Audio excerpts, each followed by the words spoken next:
Hello, what's up everyone? Today is the 9th of December 2024 and today we're going to try the coffee number 6 from the farm Finca Hans from Indonesia, Java.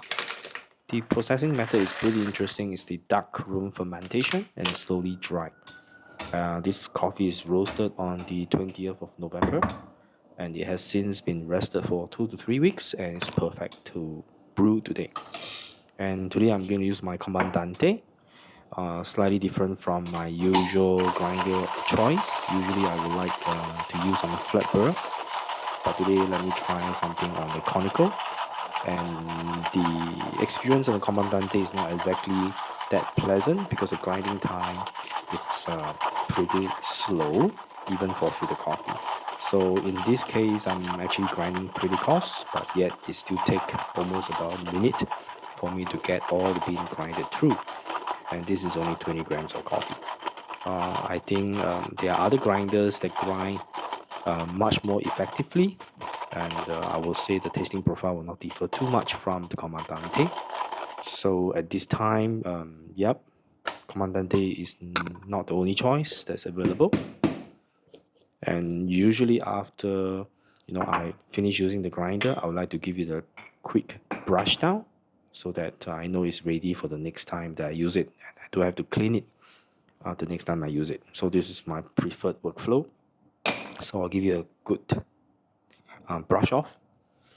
The bean smells really fermenty, strong fermenty smell, like all my other funky coffee. It smells really fermenty. And the dripper of choice today is the CT62, which is a super low bypass kind of a dripper.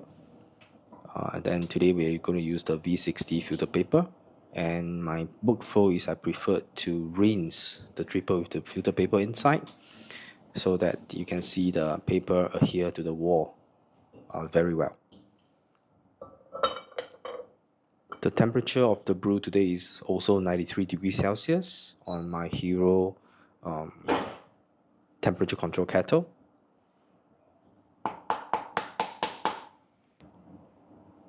Right, so pretty similar to my brew yesterday, but I think the grind setting I set on the Commandante is slightly on the coarser side as compared to my grind size yesterday on my DF64 Gen 1 with the SSB Casper.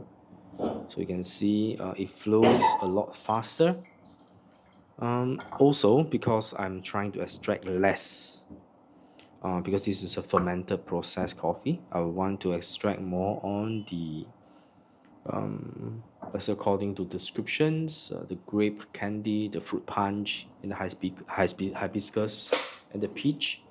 Let me see how many of these I can pick up from this coffee of today.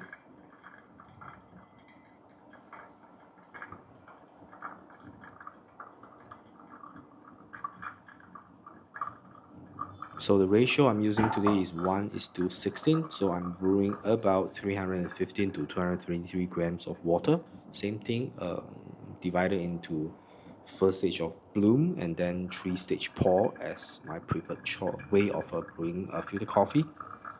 Even if I set my recipe on my X bloom, I'm still doing something similar like this, and I do achieve pretty good results consistently.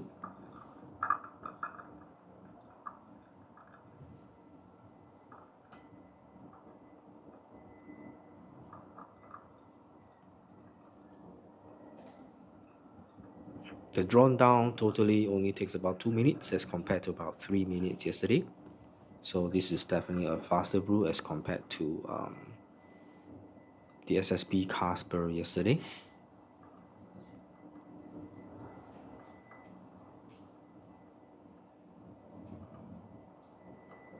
By the way, the kettle temperature is not maintained at 93.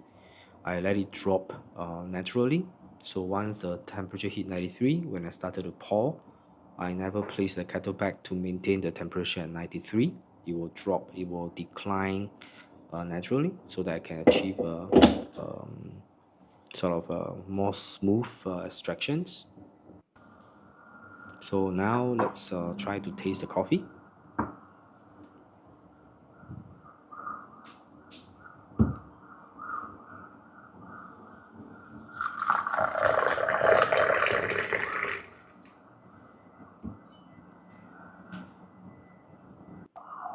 Right, the fermentation does smell very similar to the Obligon, but of less intensity. Smells really fermenty, very funky. This is the kind of coffee I like. The sweetness is very high, even higher than the Costa Rica yesterday. I can definitely hit the note of grape and candy and fruit punch. Hibiscus, maybe not from the smell. Peach, maybe not. Maybe the peach finishing at the back. Yes, it does have a little bitterness.